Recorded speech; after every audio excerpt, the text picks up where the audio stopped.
नमस्कार साथियों, स्वागत है आप सबका समिट सिंह क्लासेस के स्पेशल प्रोग्राम 5 मिनट्स ज्ञान सीरीज में।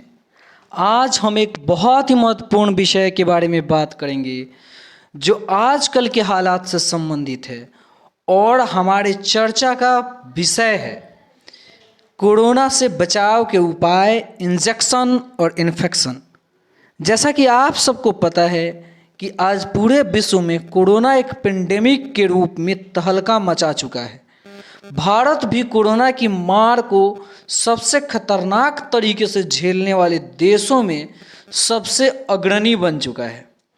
अगर हमें कोरोना से बचना है तो सबसे ज़्यादा ज़रूरी है कि हमारे शरीर में कोरोना का एंटीबॉडी बने। एंटीबॉडी सामान्यतः वाई आकार के प्रोटीन होते हैं जो वायरस के निष्क्रिय करने में सहायक होते हैं।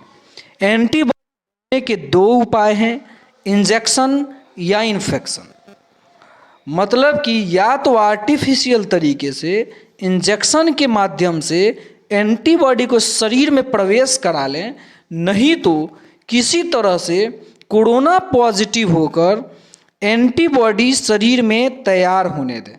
बस दोनों तरीकों में इतना सा फर्क है कि अगर आप इंजेक्शन ले लेते हैं तो आपको बिना किसी नुकसान के एंटीबॉडी तैयार करने में मदद मिलती है, परंतु यदि आप इन्फेक्शन ले लेते हैं तो कई प्रकार की बीमारियों का सामना करते हुए आपके शरीर में एंटीबॉडी तैयार होते हैं और इस केस में कहीं ना कहीं आपके ऑर्गन्स कंप्लीटली वर्क न करने के कारण आपकी डेथ भी हो सकती है। अतः आप इन्फेक्शन को नहीं, इंजेक्शन को चुनें। अब समझते हैं कि कोरोना के वैक्सीनेशन का क्या मतलब है। तो सामान्यतः वैक्सीनेशन एक ऐसा तरीका है जिसमें डेड माइक्रोब को इंजेक्शन के मीडियम से शरीर में प्रवेश कराया जाता है, जिससे कि उस माइक्रोब से लड़ने की क्षमता का विकास होता है और उस माइक्रोब से हम बच पाते हैं। वैक्सीनेशन का आविष्कार सर्वप्रथम एडवर्ड जेनर नामक वैज्ञानिक ने 1796 ईस्वी में यानी कि 1796 में स्मॉल पॉक्स या फिर काऊ पॉक्स के केस में किया था। वैक्सीनेशन के सामान्यतः दो तरीके हैं, पहला ओरल वैक्सीनेशन और दूसरा इंजेक्टेड वैक्सीनेशन। ओरल वैक्सीनेशन को मुंह से पी कर लिया जाता है जो कि पोलियो के केस में होता है, और इंजेक्टेड वैक्सीनेशन को सिरिंज के माध्यम से आपके शरीर में डाल दिया जाता है। जैसा कि आपको पता है कि आज पूरे विश्व में कई सारे वैक्सीन्स चल रहे हैं, जैसे कि कोवैक्सीन इंडिया में बनाया गया भारत बायोटेक के मदद से डेवलप किया गया है। स्पुतनिक 5 को देखें तो स्पुतनिक 5 रसिया में डेवलप किया गया है।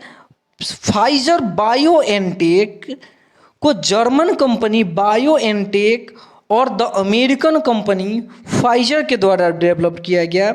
जॉनसन एंड जॉनसन को जॉनसन फार्मास्यूटिका के द्वारा डेवलप किया गया और मॉडर्ना को US national institute of allergy and infectious disease के द्वारा डेवलप किया गया है।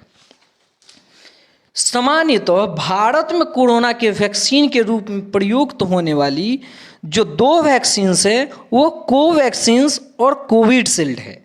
ये वैक्सीन्स पूर्णतः इफेक्टिव हैं और इनका कोई साइड इफेक्ट नहीं होता है। किसी भी वायरस के केस में एक देश के सामान्यतः 60 से 70% के लोगों में यदि इम्यूनिटी आ जाए तो बाकी के लोगों में भी वायरस से लड़ने की क्षमता का विकास हो जाता है और इसी प्रोसेस को हर्ड इम्यूनिटी के नाम से जाना जाता है। हमारे देश के संदर्भ में देखा जाए तो लगभग 10% भारतीयों ने वैक्सीन के पहले डोज को ले लिया है और लगभग 4% लोगों ने वैक्सीन के दोनों डोज को ले लिया है। भारत में कोविड के अगेंस्ट वैक्सीनेशन को ऑप्शनल बनाया गया है। अर्थात ये आप पर डिपेंड करता है कि वैक्सीन को आप लेंगे या नहीं।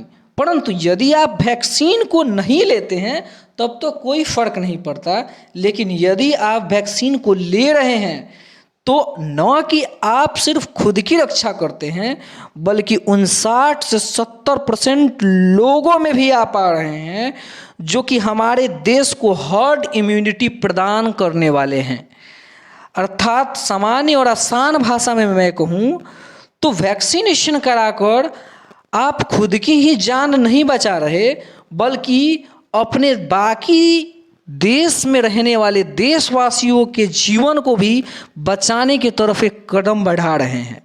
अतः अब आपको चुनना है कि आपको इंजेक्शन चाहिए या इन्फेक्शन। इंजेक्शन लेकर आप पूरे देश की रक्षा की तरफ कदम बढ़ाएंगे या इन्फेक्शन लेकर अपने और अपने देशवासियों के प्रति मौत का तांडव बढ़ाएंगे।